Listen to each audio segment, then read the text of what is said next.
ಆತ್ಮೀಯ ಸಾಹಿತ್ಯ ಪ್ರೇಮಿಗಳಿಗೆ ನಮಸ್ಕಾರಗಳು. ನಾನು ನಿಮ್ಮ ಶಂಕರ ದೇವರು ಹಿರೇಮಠ. ಮಕ್ಕಳ ಸಾಹಿತ್ಯ ಕೃತಿಗಳ ರಚನಾ ಪರಿಚಯ ಸರಣಿ ಕಾರ್ಯಕ್ರಮಕ್ಕೆ ನಿಮ್ಮೆಲ್ಲರಿಗೂ ಸಹ ಪ್ರೀತಿಪೂರ್ವಕವಾದ ಸ್ವಾಗತವನ್ನು ಬಯಸ್ತಾ, ದಿನಕ್ಕೊಂದು ಮಕ್ಕಳ ಸಾಹಿತ್ಯ ಕೃತಿಗಳ ಪರಿಚಯ ಸರಣಿ ಕಾರ್ಯಕ್ರಮಕ್ಕೆ ನೀವೆಲ್ಲ ನೀಡುತ್ತಿರುವಂತ ಪ್ರೋತ್ಸಾಹಕ್ಕೆ ಧನ್ಯವಾದಗಳು. ಹಾಗೆ ಈ ಯೂಟ್ಯೂಬ್ ಚಾನಲ್ನ ಸಬ್ಸ್ಕ್ರೈಬ್ ಮಾಡುವ ಮೂಲಕ, ವಿಡಿಯೋನ ಹೆಚ್ಚಿನ ಸಂಖ್ಯೆಯಲ್ಲಿ ಶೇರ್ ಮಾಡುವ ಮೂಲಕ ಮಕ್ಕಳ ಸಾಹಿತ್ಯವನ್ನು ಪ್ರೋತ್ಸಾಹಿಸಬೇಕಂತ ತಮ್ಮಲ್ಲಿ ವಿನಂತಿ ಮಾಡಿಕೊಳ್ತೇನೆ. ಹಾಗೆ ಇವತ್ತಿನ ದಿನ ನಾನು ಪರಿಚಯ ಮಾಡ್ತಿರುವಂತ ಪುಸ್ತಕ ಕೃತಿ, ಇವತ್ತಿನ ದಿನ ಜುಲೈ 20, 2026 ಸೋಮವಾರದಂದು 125ನೇ ಸಾಹಿತ್ಯ ಕೃತಿಯ ಪರಿಚಯ ಮಾಡ್ತಾ ಇದ್ದೇನೆ. ಈ ಕೃತಿಯನ್ನ ಪರಿಚಯ ಮಾಡ್ತಾ ಇದ್ದೇನೆ. ಡಾಕ್ಟರ್ ಶಿವಾನಂದ್ ಬಿ ಟವಳಿ ಅವರು ಬರೆದಿರುವಂತ ಚೆಲುವ ಕನ್ನಡ ನಾಡು ಮಕ್ಕಳ ಹಾಡುಗಳ ಸಂಕಲನವನ್ನ ಇವತ್ತಿನ ದಿನ ಕೃತಿ ಪರಿಚಯವನ್ನು ಮಾಡ್ತಾ ಇದ್ದೀನಿ. ಬಸು ಪ್ರಕಾಶನ ಧಾರವಾಡ ಅವರು ಪ್ರಕಟಿಸಿರುವಂತ ಈ ಕೃತಿ 2020ರಲ್ಲಿ ಪ್ರಕಟವಾಗಿರುವಂತಹ ಈ ಕೃತಿ 74 ಪುಟಗಳನ್ನ ಒಳಗೊಂಡಿದೆ.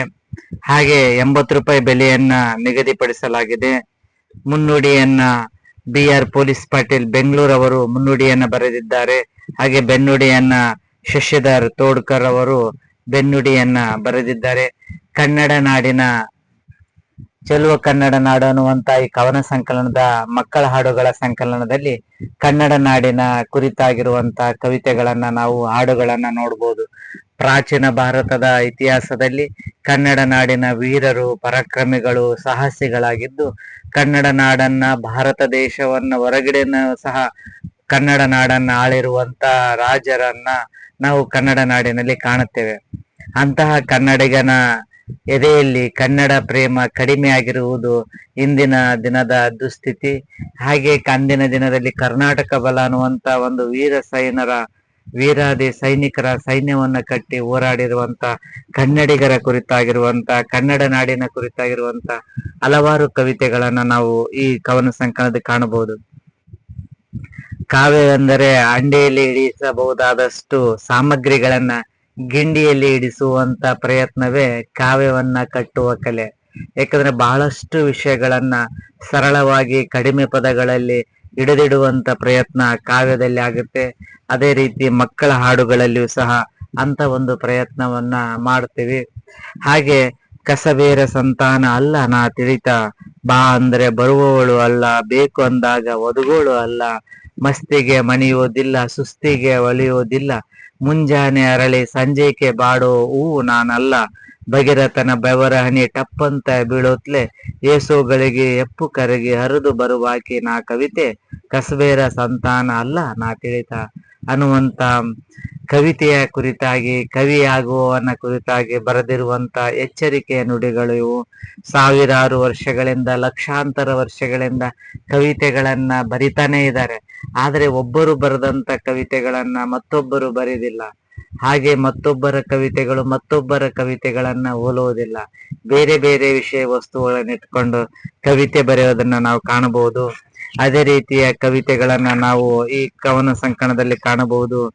ಕನ್ನಡ ತಾಯಿ ಭಾರತಿ, ಕನ್ನಡ ಸೊಬಗು, ಅಕ್ಷರ ದೀಪ, ಕನ್ನಡ ನಾಡು, ಕನ್ನಡ ಬಾವುಟ ಹಾರುತ್ತಲೆ, ವಿಜಯದಶಮಿ, ಕನ್ನಡ ಅನ್ನುವಂತ ಒಟ್ಟು 40 ಕವಿತೆಗಳನ್ನ ನಾವು ಈ ಕವನ ಸಂಕಲನದಲ್ಲಿ ಕಾಣಬಹುದು. ಇದರಲ್ಲಿ ಆಯ್ದ ಕವಿತೆಗಳನ್ನ ಇವತ್ತು ನಾವು ವಾಚನ ಮಾಡೋಣ. ಮಕ್ಕಳಿಗೆ ಬೇಕಾಗುವಂತಹ ಕನ್ನಡ ಅಭಿಮಾನವನ್ನ ಮೂಡಿಸುವಂತಹ ಕವಿತೆಗಳು ಈ ಕವನ ಸಂಕಲನದಲ್ಲಿವೆ. 40 ಕವಿತೆಗಳಲ್ಲಿ ಹೆಚ್ಚಿನ ಕವಿತೆಗಳು ಕನ್ನಡ ಭಾಷೆಯ ಉಳಿವಿಗಾಗಿ, ಕನ್ನಡ ಭಾಷೆಯ ರಕ್ಷಣೆಯ ಕುರಿತಾಗಿರುವಂತ ಕವಿತೆಗಳನ್ನ ನಾವು ಕಾಣಬಹುದು. ಕನ್ನಡ ನುಡಿ ಬಾಳಲಿ ಅನ್ನುವಂಥದ್ದು, ಕನ್ನಡಕ್ಕಾಗಿ ಕನ್ನಡಿಗರ ತನುಮನ ಒಂದಾಗಲಿ, ಕನ್ನಡದ ವಿಶ್ವಜ್ಯೋತಿ ಎಲ್ಲೆಡೆ ಬೆಳಗಿಸಲಿ, ಕನ್ನಡಕ್ಕಾಗಿ ಕೈ ಎತ್ತುವ ಕಾಯಕವು ನಡೆಯಲಿ, ಕನ್ನಡದ ಕಾವ್ಯ ದುಂದುಂಬಿ ಎಲ್ಲೆಡೆ ಮೊಳಗಲಿ, ಪಂಪ ಪೊನ್ನ ರನ್ನರು ನಡೆದ ದಾರಿಯಲ್ಲಿ ಹಾಡು ನಲಿಯುತ್ತ ನಡೆಯುವ ಸೊಗಲಿಸಲಿ, ಕುವೆಂಪು ಬೇಂದ್ರೆ ಮಾಸ್ತಿಯ ನೆನಪಲಿ, ಕನ್ನಡ ಕಾವ್ಯ ಸೊಬಗು ಎಲ್ಲೆಡೆ ಹರಡಲಿ, ಕರುನಾಡ ಮಕ್ಕಳೆಲ್ಲ ಕನ್ನಡ ನುಡಿ ಕಲಿಯಲಿ, ಕರುನಾಡ ತಾಯಿ ಋಣ ಮುದದಲ್ಲಿ ತೀರಿಸಲಿ, ಕವಿ ಕಾವ್ಯ ಕಮ್ಮಟ ಸಮ್ಮೇಳನಗಳು ನಡೆಯಲಿ, ಕರ್ನಾಟಕ ಸರ್ಕಾರ ಜಾಗೃತಿ ಎಲ್ಲೆಡೆ ಮೂಡಿಸಲಿ. ಕುಡಿಯ ನೀರು ಕಾವೇರಿ ಎಂದು ಅರಿಯಲಿ. ಉಣ್ಣುವ ಅನ್ನ ಕರುನಾಡ ಮಣ್ಣಿನದು ತಿಳಿಯಲಿ. ಕನ್ನಡದ ಏಳಿಗೆಗೆ ಎಲ್ಲರೊಂದಾಗಿ ಶ್ರಮಿಸಲಿ. ಕನ್ನಡ ನುಡಿ ಗೆಲ್ಲಲಿ, ಕನ್ನಡ ನುಡಿ ಬಾಳಲಿ.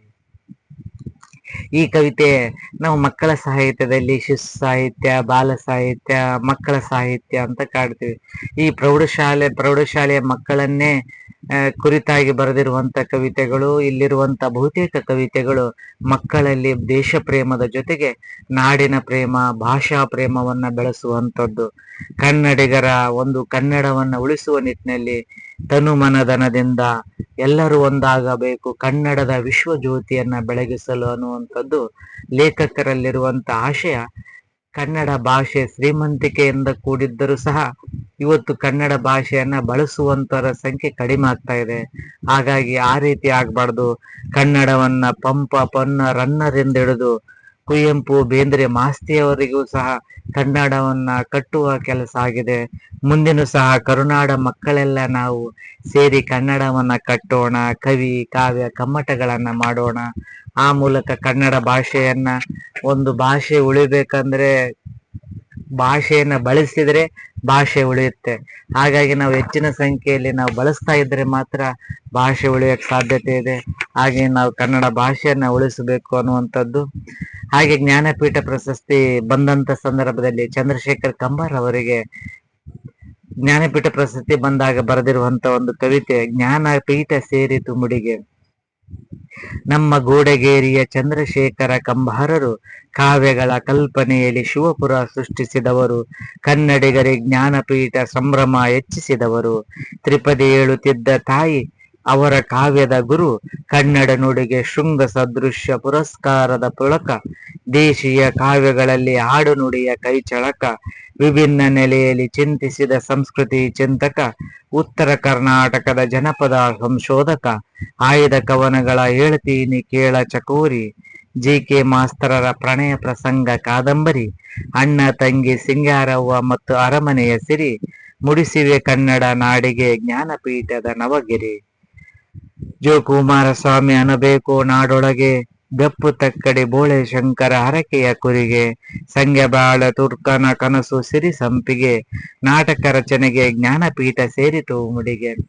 ಇಡೀ ಕಾವ್ಯ ಸಾಹಿತ್ಯದ ಚಂದ್ರಶೇಖರ್ ಕಂಬಾರ್ ಅವರ ಸಾಹಿತ್ಯದ ಪಯಣವನ್ನ ಒಂದು ಕವಿತೆಯಲ್ಲಿ ಹಿಡಿದಿಡುವಂತ ಪ್ರಯತ್ನ ಈ ಕವಿತೆಯಲ್ಲಿ ಆಗಿದೆ. ಚಂದ್ರಶೇಖರ ಕಂಬಾರರು ತಾವು ಬಾಲ್ಯದಲ್ಲಿ ತಾಯಿಯವರಿಗೆ ಗುರುವಾಗಿ ಹೇಳಿರುವಂತ ತ್ರಿಪದಿಗಳೇ ಮುಂದೆ ಅವರಿಗೆ ಸಾಹಿತ್ಯದಲ್ಲಿ ಅಭಿರುಚಿ ಮೂಡಿ, ಹಾಗೆ ಹಲವಾರು ಪುರಸ್ಕಾರಗಳನ್ನ ಪಡೆದಂತ ಸಂಸ್ಕೃತಿಯ ಚಿಂತಕ.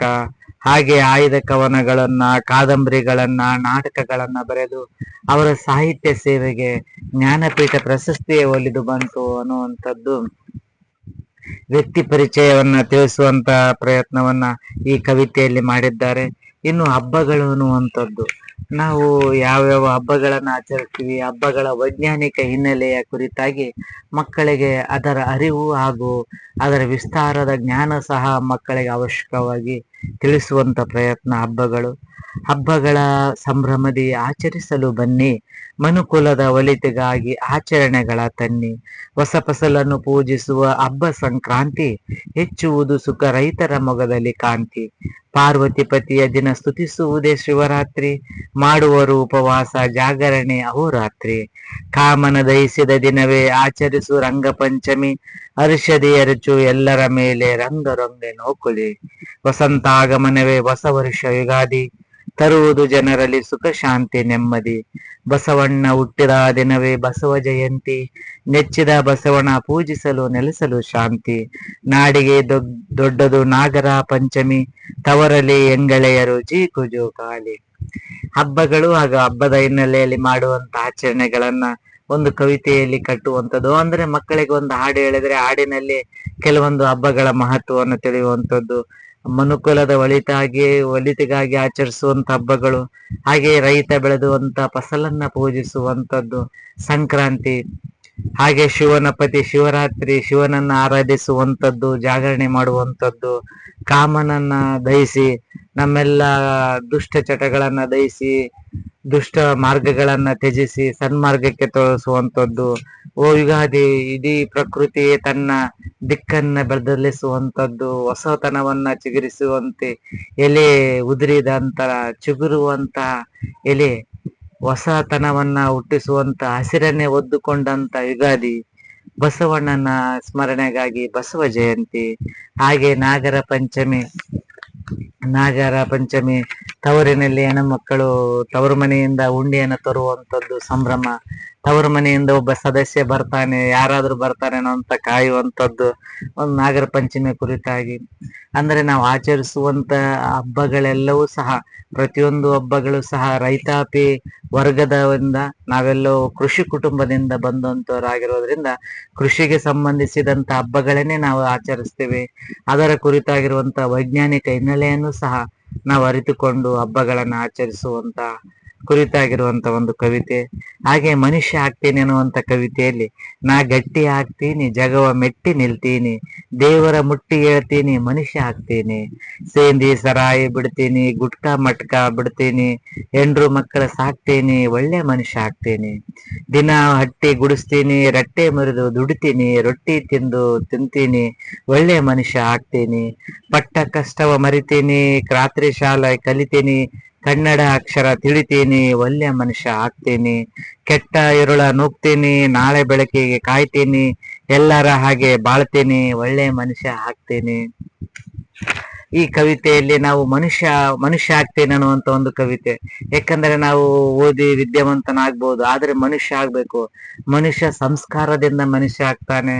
ಹಾಗೆ ನಾವು ಜಗವನ್ನ ಮೆಟ್ಟಿ ಗೆಲ್ತೀನಿ, ದೇವರ ಮುಟ್ಟಿ ಹೇಳ್ತೀನಿ, ನಾನು ಮನುಷ್ಯ ಆಗ್ತೀನಿ, ಸರಾಯಿ ಗುಟ್ಕಾ ಸೇರುವಂತ ದುಶ್ಚಟಗಳನ್ನ ಬಿಟ್ಟು ನಾನು ಒಳ್ಳೆ ಮನುಷ್ಯ ಆಗ್ತೀನಿ, ದಿನ ಹಟ್ಟಿಯನ್ನ ಸ್ವಚ್ಛಗೊಳಿಸಿ, ರಟ್ಟೆ ಮುರಿದು ದುಡಿದು ಕಷ್ಟಪಟ್ಟು ಕಾಯಕವನ್ನ ಮಾಡಿ ರೊಟ್ಟಿ ಮುರಿದು ತಿಂತೀನಿ, ಕಷ್ಟಪಟ್ಟು ಜೀವನ ಸಾಗಿಸಿ ಉದ್ಯೋಗ ಮಾಡಿ ನಾನು ಅಕ್ಷರಗಳನ್ನ ಕಲಿತಿ, ನಾನು ಮನುಷ್ಯ ಆಗ್ತೀನಿ ಅನ್ನುವಂತ ಕವಿತೆಯಲ್ಲಿ ಒಂದು ಪ್ರಗತಿಯ ಸಂಕೇತವನ್ನ ಕುರಿತು ವಿವರಿಸುವಂತ ಕೆಲಸವನ್ನ ಮಾಡಿದ್ದಾರೆ. ಅಂದ್ರೆ ನಾವು ಮನುಷ್ಯ ಆಗುವಂಥದ್ದು ಕೇವಲ ಓದಿ ಬರೋದ್ರಿಂದ ಮನುಷ್ಯ ಆಗೋದಲ್ಲ, ಇನ್ನೊಬ್ಬರ ಕಷ್ಟಗಳಿಗೆ ಸ್ಪಂದಿಸಿ ಎಲ್ಲರನ್ನು ಸಹ ಸಮಭಾವದಿಂದ ನೋಡಿದಾಗ ನಾವು ಮನುಷ್ಯ ಆಗುವಂಥದ್ದು. ಇನ್ನು ಕನ್ನಡ ದೀವಿಗೆ ಅನ್ನುವಂತ ಕವಿತೆಯಲ್ಲಿ, ತಮವು ಕಳೆದು ಬೆಳಕು ಒಳೆದು ಕಂಬೆಟ್ಟು ತೋರುವ ಮಾನವತೆಯ ದೀವಿಗೆ, ಮತಗಳ ತೂರಿ ಹಿತವನ ತೋರಿ ಅಸ್ಪೃಶ್ಯತೆ ಮೀರುವ ಸಮಾನತೆಯ ದೀವಿಗೆ, ಸದ್ವಿಚಾರ ಬಿತ್ತಿ ಸದಾಚಾರ ಬೆಳೆದು ದುರಾಚಾರವ ಕೀಳುವ ಸುಮತಿಯ ದೇವಿಗೆ, ಶಾಂತಿಯು ಮೂಡಿ ಸಹೋದರತ್ವ ಕೂಡಿ ಸಂಘರ್ಷ ದೂಡುವ ಐಕ್ಯತೆಯ ದೇವಿಗೆ, ತಾನುರಿದು ಲೋಕ ಬೆಳಗುವ ದೇವಿಗೆ, ಅಜ್ಞಾನದ ಬಾಳಿಗೆ ಸುಜ್ಞಾನದ ದೇವಿಗೆ, ಅನಕ್ಷರತೆ ಅಳಿಸಿ ಅಕ್ಕರಗಳ ಕಲಿಸಿ ಅಭಿಮಾನ ಪಡುವ ಕನ್ನಡ ದೇವಿಗೆ. ಈ ಕನ್ನಡ ದೇವಿಗೆ ಅನ್ನುವಂತ ಕವಿತೆಯಲ್ಲಿ ನಾವು ದೀಪಾವಳಿಯಂದೇ ಬೆಳಗುವಂತ ಹಣತೆ, ಅಜ್ಞಾನವನ್ನ ಕಳೆದು ಜ್ಞಾನವನ್ನ ಪಸರಿಸುವಂಥದ್ದು, ಕತ್ತಲೆಯನ್ನ ಕಳೆದು ಬೆಳಕನ್ನು ತೋರುವಂಥದ್ದು, ಈ ಮತಗಳ ಧರ್ಮಗಳ ಗೋಜಿಗೋಗದೆ ಮನುಷ್ಯತ್ವದ ಧರ್ಮವನ್ನ ನೋಡಿ ಸದ್ವಿಚಾರಗಳನ್ನ ಬಿತ್ತಿ ದುರಾಚಾರಗಳನ್ನ ತೀಡುವಂತ ದೇವಿಗೆ, ಶಾಂತಿಯನ್ನ ಮೂಡಿಸಿಕೊಂಡು ಸಹೋದರತ್ವವನ್ನ ಬೆಳೆಸಿಕೊಂಡು ಐಕ್ಯತೆಯನ್ನ ದೇವರಿಗೆ, ತನ್ನನ್ನು ತಾನು ಉರಿದು ಲೋಕಕ್ಕೆ ಬೆಳಕನ್ನ ತೋರುವ ಅಣತೆಯಂತೆ ನಾವು ಬದುಕಬೇಕಾಗಿದೆ. ಅನಕ್ಷರತೆಯನ್ನ ಮೀರಿ ಅಕ್ಷರತೆಯನ್ನ ಕಲಿತು ಕನ್ನಡದ ದೇವಿಗೆಯನ್ನ ಬೆಳೆಸುವಂತ ಕೆಲಸ ಆಗ್ಬೇಕು. ಇನ್ನು ನಮ್ಮ ಶಾಲೆ ಅನ್ನುವಂತ ಒಂದು ಕವಿತೆಯಲ್ಲಿ, ಹಾಡಿನಲ್ಲಿ, ಮನೆಯ ಪಕ್ಕ ನಮ್ಮ ಶಾಲೆ ದಿನವೂ ಹೋಗಿ ನಕ್ಕು ನೆಲಿ, ಅಮ್ಮನ ಭಾಷೆ ಮೊದಲು ಕಲಿ, ಕನ್ನಡ ಅಕ್ಷರ ನೀನು ತಿಳಿ, ಈ ಬರೆದು ಕಲಿ, ರಟಾಯಿಕ ತಿದ್ದಿ ತಿಳಿ, ಮಗ್ಗಿ ಪಠನ ಮಾಡಿ ಕಲಿ, ಕಥೆಯ ಕೇಳಿ ನೀತಿ ತಿಳಿ, ಓದು ಬರಹ ನೀನು ಕಲಿ, ಗುರುಗಳು ಹೇಳಿದ ಪಾಠ ತಿಳಿ, ಪಾಠ ಆಟ ಜೊತೆಗೆ ತಿಳಿ, ಗೆಳೆಯರಲ್ಲಿ ಹಾಡಿನೆಲಿ. ನಾವು ಶಾಲೆ ಅನ್ನುವಂಥದ್ದು ಒಂದು ಸಮುದಾಯದ ಪ್ರತಿಬಿಂಬ. ನಾವು ಶಾಲೆಯಲ್ಲಿ, ಮನೆಯ ಪಕ್ಕ ಶಾಲೆ ದಿನ ಹೋದಾಗ ಅಲ್ಲಿ ಅಮ್ಮನ ಭಾಷೆ ಇರುತ್ತೆ. ಮಾತೃಭಾಷೆಯಲ್ಲಿ ಶಿಕ್ಷಣವನ್ನ ಕಲಿತು, ರಟಾಯಿಕ ಯನ್ನು ಕಲಿತು, ಮಗ್ಗಿಯನ್ನ ಕಲಿತು, ನೀತಿಯನ್ನ ತಿಳಿದು, ಓದು ಬರಹ ಕಲಿತು, ಗುರುಗಳಿಗೆ ಗೌರವಿಸಿ ಆಟ ಪಾಠವನ್ನ ಕಲಿತು ಕನ್ನಡ ಭಾಷೆಯನ್ನ ಬೆಳೆಸುವಂತ ಕನ್ನಡ ಕಿನ್ನರು ಆಗಬೇಕು ಅನ್ನುವಂತ ಆಶಯವನ್ನ ಈ ಕವಿತೆಯಲ್ಲಿ ಕವಿಗಳು ತಿಳಿಸಿದ್ದಾರೆ. ಚೆಲುವ ಕನ್ನಡ ನಾಡು ಅನ್ನುವಂತ ಈ ಕವನ ಸಂಕಲನದಲ್ಲಿರುವಂತ 40 ಕವಿತೆಗಳು ಸಹ ಮಕ್ಕಳಲ್ಲಿ ಕನ್ನಡ ಪ್ರೇಮವನ್ನ, ಕನ್ನಡ ಭಾಷೆಯ ಅಭಿಮಾನವನ್ನ ಮೂಡಿಸುವ ನಿಟ್ಟಿನಲ್ಲಿ, ಹೆಚ್ಚಿಸುವ ನಿಟ್ಟಿನಲ್ಲಿ ಇಲ್ಲಿರುವಂತ ಕವಿತೆಗಳು ಸರಾಗವಾಗಿ ಓದುಗರನ್ನ ಓದಿಸಿಕೊಂಡು ಹೋಗುವಂತ ಹಾಡುಗಳಾಗಿವೆ. ಹಾಗೆಯೇ ಇಲ್ಲಿ ಇರುವಂತ ಹಾಡುಗಳು ಮಕ್ಕಳಲ್ಲಿ ಓದುವ ಅಭಿರುಚಿಯನ್ನ ಮೂಡಿಸುವಂತ ಕೆಲಸ ಆಗುತ್ತೆ. ಏಕೆಂದರೆ ಇವತ್ತು ಕನ್ನಡಿಗರು ಕನ್ನಡ ಭಾಷೆ ಅಭಿಮಾನವನ್ನ ಉಂಟು ಮಾಡುವಂತ ಭಾಷೆ ಆಗಿದ್ದು, ಇನ್ನು ವಿಶೇಷವಾಗಿ ಇನ್ನು ಹೆಚ್ಚಿನ ಜನರಲ್ಲಿ ಕನ್ನಡ ಭಾಷೆ ಅಭಿಮಾನವನ್ನು ಉಂಟು ಮಾಡುವಲ್ಲಿ ಇಂಥ ಸಾಹಿತ್ಯ ಕೃತಿಗಳು ಮಹತ್ವದ ಪಾತ್ರವನ್ನ ವಹಿಸ್ತವೆ. ಇಂಥ ಸಾಹಿತ್ಯ ಕೃತಿಗಳನ್ನ ಕೊಂಡು ಓದುವ ಮೂಲಕ ಮಕ್ಕಳಲ್ಲಿ ಓದುವ ಅಭಿರುಚಿಯನ್ನ ಉಂಟು ಮಾಡುವಂತ ಕೆಲಸ ಆಗಬೇಕು. ಹಾಗೆ ವಿಶೇಷ ಸಂದರ್ಭದಲ್ಲಿ ಹುಟ್ಟುಹಬ್ಬ, ಶಾಲಾ ವಾರ್ಷಿಕೋತ್ಸವ ಮುಂತಾದ ಸಂದರ್ಭಗಳಲ್ಲಿ ಮಕ್ಕಳ ಸಾಹಿತ್ಯ ಕೃತಿಗಳನ್ನ ಮಕ್ಕಳಿಗೆ ಕೊಟ್ಟು ಉಡುಗೊರೆಯಾಗಿ ನೀಡಿ ಅವರಿಂದ ಕೃತಿಯ ಓದು, ಪುಸ್ತಕ ಓದು ಮಾಡುವಂತ ಕೆಲಸ ಆಗ್ಬೇಕು. ಅದರಿಂದ ಅವರಲ್ಲಿ ಓದುವ ಅಭಿರುಚಿ ಉಂಟಾಗಕ್ಕೆ ಸಾಧ್ಯ ಆಗತ್ತೆ ಅಂತ ಹೇಳ್ತಾ, ಇವತ್ತಿನ ದಿನ 125ನೇ ಸಾಹಿತ್ಯ ಕೃತಿಯ ಪರಿಚಯದೊಂದಿಗೆ ಇಂದಿನ ಸಾಹಿತ್ಯ ಕೃತಿಗಳ ಪರಿಚಯ ಸರಣಿ ಕಾರ್ಯಕ್ರಮವನ್ನ ಮುಕ್ತಾಯಗೊಳಿಸ್ತಾ ಇದ್ದು, ನಾಳೆ ದಿನ ಮತ್ತೊಂದು ಸಾಹಿತ್ಯ ಕೃತಿಯೊಂದಿಗೆ, ನಾಳೆ ದಿನ ಮತ್ತೊಂದು ಮಕ್ಕಳ ಸಾಹಿತ್ಯ ಕೃತಿಯೊಂದಿಗೆ ನಿಮ್ಮ ಮುಂದೆ ಹಾಜರಾಗ್ತೀನಿ. ಅಲ್ಲಿವರೆಗೂ ಧನ್ಯವಾದಗಳು.